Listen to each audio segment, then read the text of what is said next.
Hi everyone, here we've got Motorola Moto E7 Power, and let me share with you how to block a number on this device.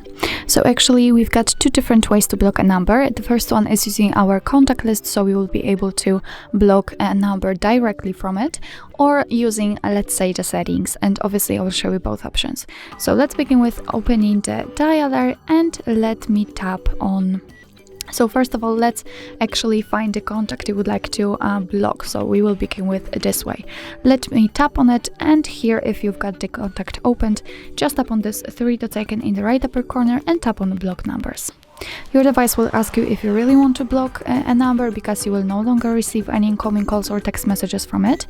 I don't want to report it as a spam, so I will untick this option, and if you are ready, just tap on block.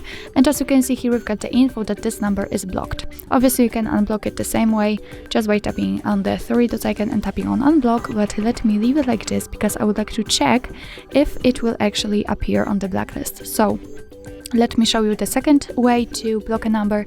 It doesn't really matter if you will be on the contacts, recents or favorites. Just tap on this three dot icon and tap on the settings. As you can see, we've got blocked numbers here, and here we've got our blacklist with the numbers we previously blocked, and this is the number probably from our contact list.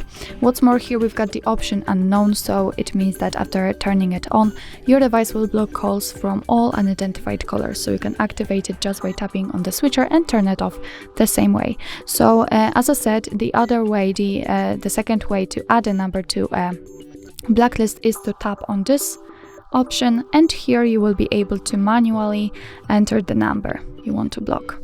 Let's tap on block, and as you can see, it immediately appears on the blacklist. So again, you won't receive any incoming calls or text messages from that number. So actually this is it. This is how to add a number to a blacklist. Of course, you can unblock all of those numbers just by tapping on this X buttons right next to it and tapping on unblock. So actually that's all. This is how to block a number in your Motorola Moto E7 Power. Thank you so much for watching. I hope that this video was helpful, and if it was, please hit the subscribe button and leave the thumbs up.